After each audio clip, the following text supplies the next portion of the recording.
Hello everyone. आज हम लोग किसी भी कंपनी के फाइनेंस रिलेटेड कुछ टर्म्स के बारे में बात करेंगे जो कि काफ़ी इम्पोर्टेंट है। तो सबसे पहला टर्म आता है मार्केट कैपिटलाइजेशन या मार्केट कैप जिसको बोलते हैं। ये हमें ये बताता है अगर आज की डेट में हम इस पूरी कंपनी को बाय करना चाहें तो हमें कितने पैसे देने पड़ेंगे। तो जैसे ये एग्जांपल ले रहे हैं रिलायंस इंडस्ट्रीज़ का, ये इंडिया की सबसे बड़ी कंपनी है। तो अगर इसको हम बाय करना चाहें तो आज की डेट में हमें 16,69,450 करोड़ मतलब 16,69,450 करोड़ रुपीस देने होंगे। मार्केट कैपिटलाइजेशन किसी भी कंपनी के साइज को बताता है कि वो कंपनी कितनी बड़ी है या कितनी छोटी है।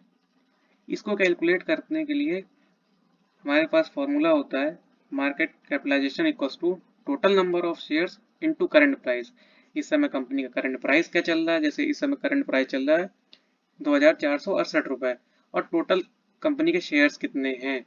अगर इनका मल्टीप्लिकेशन कर दें तो मार्केट कैपिटलाइजेशन निकल आती है। अब मार्केट कैपिटलाइजेशन की अगर हम बात करें तो इंडिया में जनरली कंपनीज तीन टाइप से डिसाइडेड होती हैं। जनरली पहली होती है लार्ज कैप, दूसरी होती है मिड कैप, तीसरी होती है स्मॉल कैप। तो लार्ज कैप कंपनीज उन कंपनीज को कहते हैं जो टॉप 100 कंपनीज हैं according to market capitalisation. Market capitalisation के हिसाब से जो टॉप 100 कंपनीज हैं उनको बोलते हैं large cap companies. Mid cap companies क्या होती हैं, 101 से लेके जो 250 नंबर की कंपनी है उसको बोलते हैं मिड कैप कंपनी, और 251 और उसके नीचे की जितनी भी कंपनीज हैं वो है small cap company according to market capitalisation.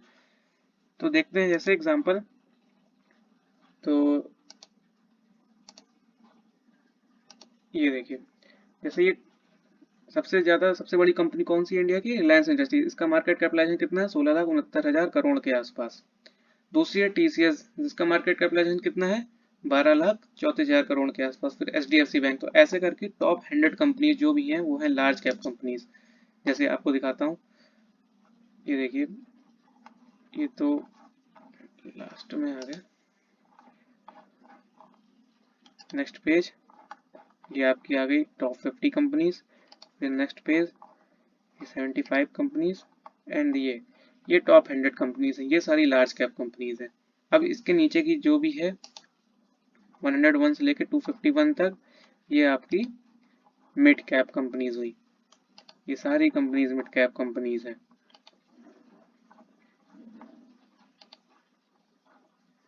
ये यहाँ तक जेएफ कॉमर्शियल तक ये सारी 250 कंपनीज 101 से लेके ये मिड कैप कंपनीज। अब इसके नीचे की जो भी कंपनी है ये सारी स्मॉल कैप कंपनीज है। ये नंबर चेंज होता रहता है अकॉर्डिंग टू मार्केट कैपिटलाइजेशन। अगर मार्केट कैपिटलाइजेशन किसी की ज़्यादा हो गई किसी समय तो फिर वो दूसरे लिस्ट में चली जाती हैं। अब सेकेंड टर्म की हम लोग बात करते हैं जो है स्टॉक पीई। पीई का मतलब होता है प्राइस टू अर्निंग रेशियो। ये क्या होता है, ये होता है market capitalisation upon net profit. Total company की वैल्यू कितनी है, टोटल मार्केट कैपिटलाइजेशन कितना, और एक साल में कंपनी कितना कमाती है, नेट प्रॉफिट कितना है, उसका रेशियो होता है प्राइस टू अर्निंग रेशियो। ये हमें ये बताता है अगर सेम प्रॉफिट आता रहे तो कितने साल में लगाई गई पूंजी वापस आ जाएगी। थर्ड टर्म है हमारा बुक वैल्यू। देखिए प्राइस टू अर्निंग रेशियो के बगल में बुक वैल्यू, ये होता है शेयर कैपिटल प्लस रिजर्व। ये क्या बताता है कि आज की डेट में अगर हम नई कंपनी लगाने जाएं, सेम नई कंपनी लगाने जाएं तो हमारी कितनी लागत आएगी। सपोज करिए कि किसी कंपनी की बुक वैल्यू 100 रुपीज़ है एंड उसकी मार्केट कैपिटलाइजेशन 70 रुपीज़ है।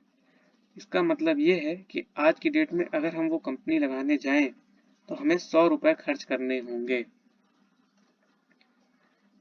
अब थर्ड टर्म है मोस्ट इम्पॉर्टेंट आरओसीई। आरओसी का मतलब होता है रिटर्न ऑन कैपिटल एम्प्लॉयड। ये इंडिकेट करता है कि मैनेजमेंट की परफॉर्मेंस कैसी है, कंपनी के मैनेजमेंट की परफॉर्मेंस कैसी है। ये बताता है कि कंपनी के पास जितनी पूंजी है शेयर कैपिटल के फॉर्म में, रिजर्व के फॉर्म में, और जो कंपनी ने बोरोइंग की है, उधार लिया है, उसके फॉर्म में, उस पैसों में कंपनी ने कितना प्रॉफिट कमाया। अगर ये 15% से ज़्यादा होता है तो उस कंपनी को माना जाता है कि वो बहुत अच्छी कंपनी है। वैसे ये कंपनी टू कंपनी वेरी करता है।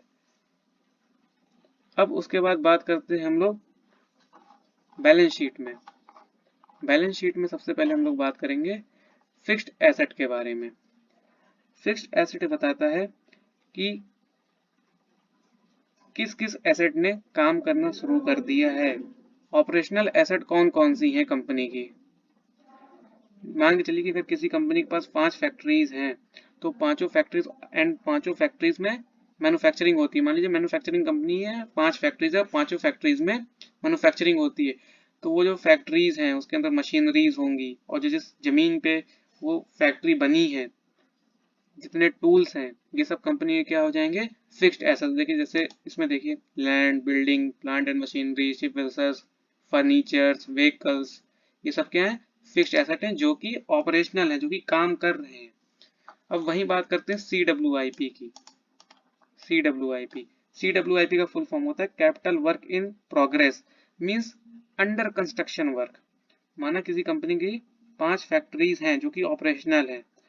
अब कंपनी को ऐसा लगता है कि नहीं, मेरी सेल्स इंक्रीज होनी है और 5 फैक्ट्री से काम नहीं चलना, डिमांड ज़्यादा है, तो सप्लाई करने के लिए हमें एक फैक्ट्री की और नीड है। तो अब कंपनी फैक्ट्री लगाना शुरू कर दिया, बट फैक्ट्री एक दिन में तो बन नहीं जाएगी, लेकिन उसमें खर्च तो डेली होगा।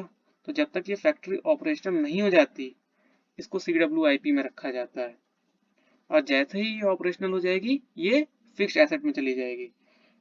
CWIP से ये पता चलता है कि आने वाले टाइम में कंपनी की सेल्स कितना ग्रो करने वाली है। जितना CWIP मतलब कंपनी उतना ज़्यादा एक्सपेंड कर रही है, तो कंपनी की सेल्स इंक्रीज होगी। कंपनी की अगर सेल्स इंक्रीज होगी तो कंपनी की प्रॉफिट इंक्रीज होगी। अगर प्रॉफिट इंक्रीज होगा तो कंपनी ग्रो करेगी। तो ये कुछ बेसिक टर्मिनोलॉजी थे फाइनेंस रिलेटेड कंपनी के। आई होप आपको समझ में आए होंगे। Thank you.